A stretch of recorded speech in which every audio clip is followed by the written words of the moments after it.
সবথেকে সহজ একদম কম উপকরণে তৈরি করে ফেলুন নরম তুলতুলে জালিদার তালের কেক। বর্ষার সিজনে তালের এই কেক না খেলে সত্যিই আপনারা মিস করবেন। বাচ্চাদের টিফিনই হোক বা সন্ধ্যার চায়ের আড্ডা, সব কিছুর সাথে জমে যাবে। নমস্কার বন্ধুরা, শ্বশুর বৌমা রান্নাঘর অ্যান্ড ব্লগ চ্যানেলে সকলকে স্বাগত। তাহলে কি করে তৈরি করব সেটাই দেখে নেওয়া যাক। প্রথমেই এইখানে একটা কালো তাল নিয়েছি। তাল এইখানে থাক, অন্যদিকে আমি নিয়েছি 100 গ্রাম সুজি। এরপর সম্পূর্ণ সুজিটাই আমি একটা বোলের মধ্যে ঢেলে দেব। তারপর এর মধ্যে দিয়ে দেব হাফ কাপ পরিমাণ জল। চামচ দিয়ে সুজির সাথে জলটা ভালো করে মিশিয়ে নিতে হবে। ঠিক এইভাবে জল দিয়ে সুজিটাকে আমি 30 মিনিট মতন রেস্টে রেখে দেব। এটা মিশানো হয়ে গেছে, এবার ঢাকনা দিয়ে সাইডে রেখে দেব। অন্যদিকে তাল এবার ছাড়িয়ে নেব। তালটা আগে ভালো করে জল দিয়ে ধুয়ে নিয়ে এসেছি। এরপর তালের যে সামনের দিকে বাটির মতন শক্ত অংশ থাকে সেটাকে ছাড়িয়ে নেব। এরপর তালটা এক হাত দিয়ে ধরে অন্য হাত দিয়ে মুখের থেকে উল্টোভাবে খোসাটাকে টান দিলে পরেই বেশ সুন্দরভাবে বাদামের খোসার মতন চলে আসবে। ঠিক এইভাবেই সমস্ত তালের থেকে গায়ের যে খোসাটাকে ছাড়িয়ে নেব। সমস্ত খোসা ছাড়ানো হয়ে গেছে। এবার তালটাকে ধরে আস্তে করে ভাগ করে দিলে পরেই দেখবেন 3টে আটি বা 2টো আটি বেরিয়ে আসবে। এবার এর মধ্যে যে তালের যে আটিগুলো থাকে সেটা যে কাঠটা সেটা শক্ত হয়ে থাকে। সামান্য একটু জল দিয়ে আটিগুলোকে হাত দিয়ে ভালো করে মেখে নেব। ঠিক এইভাবে হাত দিয়ে মেখে নিলে কি হবে, কাঠগুলো নরম হয়ে যাবে আর কাঠটা বের করতে আটির থেকে সুবিধা হবে। এইখানে নিয়েছি একটা ফুটো ঝাঁঝরি আর তার নিচে একটা পাত্র নিয়েছি। এবার একটা আটি ধরে সুন্দরভাবে ঘষা দিলেই একদম অল্প সময়ে সম্পূর্ণ কাঠটা বেরিয়ে আসবে। আর কাঠ বার করার পরে আবার আলাদাভাবে আঁশ যে থাকে সেটাকে বের করে নিতে হয়। আর এই যে ফুটো ঝাঁঝরির মধ্যে যদি কাঠটা বার করে নেন, দেখবেন আলাদাভাবে আর আঁশ বার করতে হবে না বা চেলে নিতে হবে না। কত সুন্দরভাবে কাঠগুলো বেরিয়ে আসছে। ঠিক এইভাবে প্রত্যেকটা আটির থেকে কাঠ বার করে নিয়ে ফিরে আসছি। সমস্ত কাঠ বার করে নেওয়া হয়ে গেছে আর কতগুলো বেরিয়েছে আর একদম ঘন, কালারটা কত সুন্দর। এইখানে যেই বাটির পরিমাণ করে আমি সুজি নিয়েছি ওই বাটির করেই তাল নিয়েছি। তালের পরিমাণটা একটু বেশিই দিতে হবে যেহেতু তালের রেসিপি। 30 মিনিট মতন সুজিটা ভিজানো ছিল আর সুজির মধ্যে থাকা সম্পূর্ণ জলটা টেনে গেছে আর সুজিটা ফুলেও উঠেছে। চামচ দিয়ে তুলে দেখিয়ে দিচ্ছি। এবার ওই পাত্রের মধ্যে আমি দিয়ে দেব তালের কাঠটা। পুরনো বন্ধুদের সবসময় আমাদের পাশে এইভাবে ভালোবেসে থেকে এগিয়ে নিয়ে যাবার জন্য অনেক অনেক ভালোবাসা। এরপরে দিয়ে দেব পরিমাণ মতন চিনি। যেহেতু তাল মিষ্টি সেই কারণে চিনির পরিমাণটা একটু কম ব্যবহার করতে হবে। তবে যারা মিষ্টি পছন্দ করেন তাহলে সেই বুঝে মিষ্টিটা কম বেশি ব্যবহার করবেন। চামচ দিয়ে সমস্ত উপকরণ ভালো করে মিশিয়ে নেব।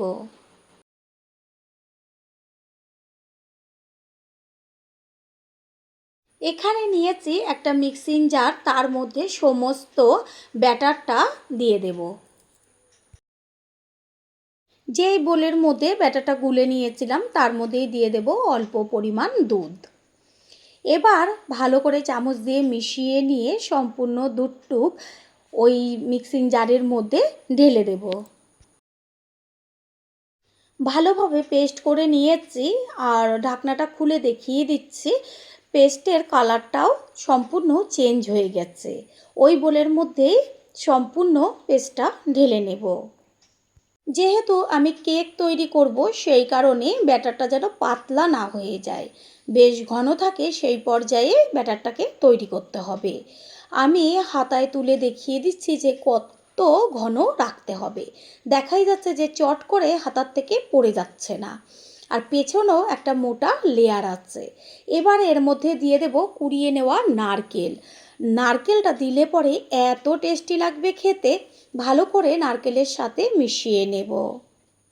দেব 1 চিমটে পরিমাণ লবণ পাঞ্চে ভাবটা কাটার জন্য আর দিয়ে দেব 1 চা চামচ পরিমাণ বেকিং পাউডার। বেকিং পাউডারের পরিবর্তে বেকিং সোডা বা কুকিং সোডাও ব্যবহার করতে পারেন। হাতা দিয়ে ভালো করে লবণ আর বেকিং পাউডারটা মিশিয়ে নেব। যখন কেকটা তৈরি করবেন তখনই বেকিং পাউডারটা মিশাবেন। এইখানে নিয়েছি একটা আপ্পাম প্যান, আর তার মধ্যে এবার সাদা তেল দিয়ে যে বাটিগুলো রয়েছে ব্রাশ করে নেব।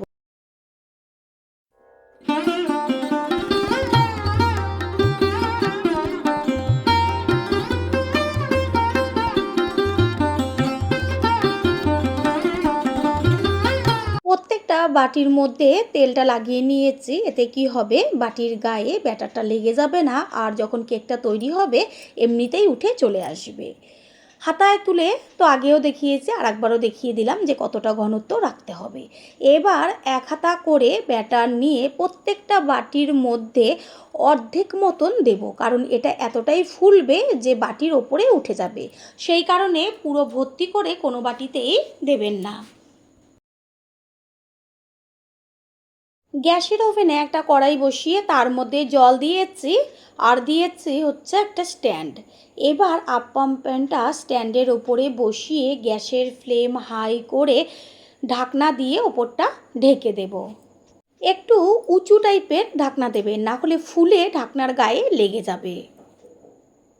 ঢাকনার ওপরে একটা ছিদ্র আছে, এবার আমি একটা কাগজ মুড়িয়ে সেই ছিদ্রটাকে আটকে দিলাম যেন হাওয়া বেরিয়ে না আসে। দেখবেন জলটা টকবক হয়ে যখন ফুটতে শুরু করবে 3 থেকে 4 মিনিটের মধ্যেই একদম ফুলে উঠবে।